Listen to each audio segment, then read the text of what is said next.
driving. I was right. coming Okay, back that's from what a it trip, was. That's and what I it was. landed and I activated my phone, and there's a message that says, "I just fell off a cliff with a snake," and I'm like, "What?"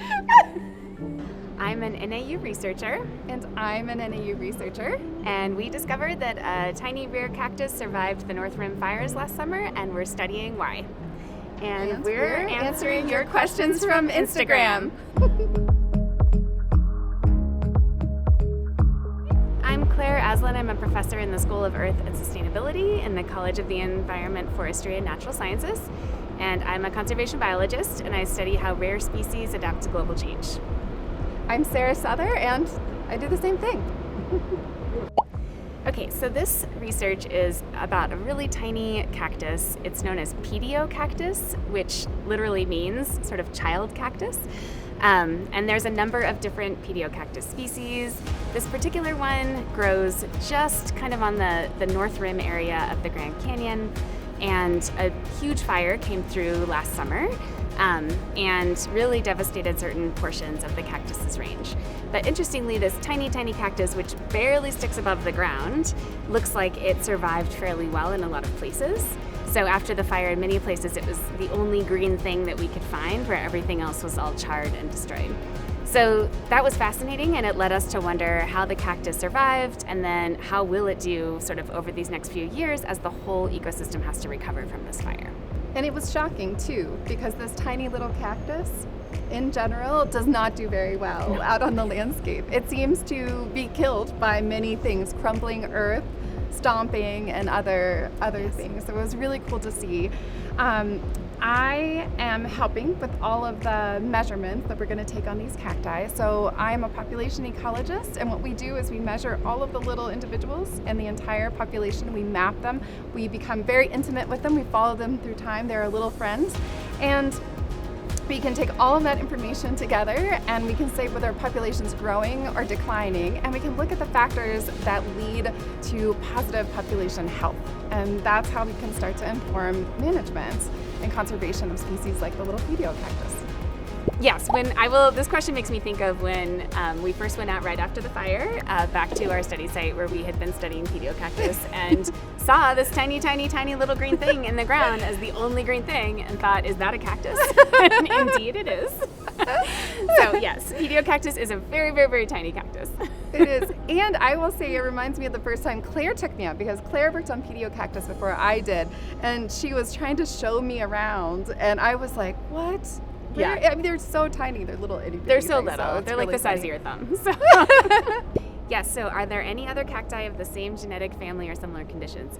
Yes, so the Cactus is the genus, and there's a number of species in that genus that are in this area, kind of northern Arizona, southern Utah area. All of them are very small. They all occur in these very dry environments, and they kind of barely poke up above the ground. They all have really pretty flowers that are about the same size as the cactus. So you almost wouldn't see it unless you go out there and they happen to be flowering, and then it looks like a flower is coming right out of the ground. Okay, how do we prep soil from the moon? It's a little above my pay grade here. I do actually have a bit of an answer. Are you going to talk about space fungos? I'm going to talk about Ariel and her work. Okay. So with Ben, right? Yeah. Yeah. So, totally. Okay, great. So yeah. I will say, I'm going to total admission, neither of us studies Yes. this. No. Yes. But my daughter, who's a college student, did an internship a couple of summers ago with a friend of ours who is a fungal ecologist. So he studies fungi, mushrooms, and things. And they were actually trying to prep soil as if it would be able to be growing crops in it, like on the moon. I mean, they were doing exactly Mars. this. Yeah. And the way they did it was by mixing in human feces. That's true. I'm not making this forgot up. about that. They got it from the local sewage treatment plant, so you can actually go and it's fertilizer that you get. And the assumption was on the moon that might be all you've got. And they mixed it into the soil and they planted lettuce in it, and none of the lettuce grew. But they tried. Okay. How did the cactus survive? Do you think it's the contractile roots? So I love contractile roots in general, mostly because people don't think of plants as being able to move themselves, but there are certain mechanisms like those roots that allow the plants to be able to kind of move around, even if it's just a little bit. Yeah, so cool. So we kind of think the plants just sort of tuck themselves down very, very, very low, and the fire probably burned right over top. Okay, so the question was, can the material be harvested and used for biomedical purposes like prosthetics? Not that we know of. This is a pretty tiny cactus. If you've ever seen any kind of cactus, like a prickly pear or a saguaro or something like that, they have sort of these waxy skins. The same thing for this cactus, but it's really tiny. It's like the size of your palm. I believe it's just out there making its own ecosystem a better place. Yes. I will say that many plants have phytochemicals and other things that can be beneficial to humans. So I think I've definitely run into some, good plants before that could be used for biomedical things in that way. I've not really run into using plants as prosthetics.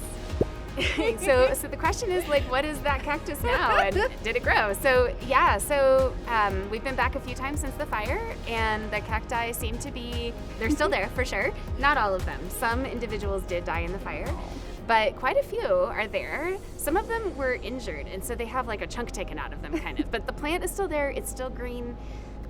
We went out in April to see if they had flowers, and a lot of them did. So now our big question is, will they make babies? And so right now the rain has started. We're at the beginning of the monsoon season, and we think that's when babies appear. So we'll be going periodically and trying to see if we can see any little tiny cactus. I don't know this one. What's our most proudest flex? What is our most proudest flex? I think, okay, I'll give them yours. How's this? Is it going to be the snake one? Okay, no! Okay.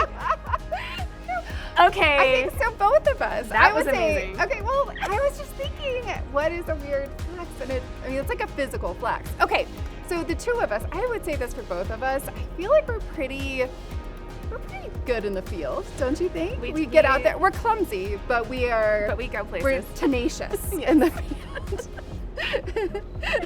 Should I tell the snake one? Yes, you should tell the snake one, or I will. It's so amazing. we are always committed to collecting data, no matter what. And in this particular time, it was during COVID, and so I had no field crew to help me, and I basically had to be dropped off in the middle of nowhere to go up to this butte where no cattle can graze, which means rock climbing, and pick all these seeds for an experiment. So I go out, I'm out, and I'm having like the best day. I'm up there, I'm picking the seeds, I'm looking at everything, and then I realize, oh my gosh, the sun is setting, and it has literally taken me 4 hours to hike out to here, and I can't see anything. I have no more water because I gave it all to my dog, and nobody really knows where I am. So I was like, oh crap, I have to get out of here, and so I run really fast as I can down this mountain. You have to kind of rock climb down, and then it's very steep, and I'm going so fast to try to get back to the road that I approach a ledge and I see a snake on it. I realize it's a rattlesnake, and I try to jump over it, but I'm going so fast that I kick the snake, and I too go flying off of this ledge, and we tumble to the ground together, and I pop up, make sure I'm not bitten, and then run off. And then Claire writes me a couple of minutes later to check in, like after hours and hours, like I finally get back to the car, I'm super tired and hot, and she was like, so what'd you do today or something? I forgot, what was the text? I was flying. I was coming back from a trip, and I landed and I activated my phone, and there's a message that says, I just fell off a cliff with a snake. And I'm like, what? Why NAU? So for me, I would say that I am just totally in love with this region. I think NAU is in the most magical part of the country, maybe even you could say the world. It's got such incredible natural variety in the surroundings, and of course we're conservation biologists, so we love to spend time in the natural world. But the canyons, the mountains, the forests are just absolutely unmatched. I got home from a trip actually last night, and I got home and I texted Sarah, I said, the air smells so good. Like, it's just, you just get that kind of like mountain flavor. So yeah, I think for me, NAU has just got the most incredible setting. Yeah. Why NAU for me? I mean, honestly, it's very similar. I'm originally from West Virginia, so I remember coming out here and everything was so different.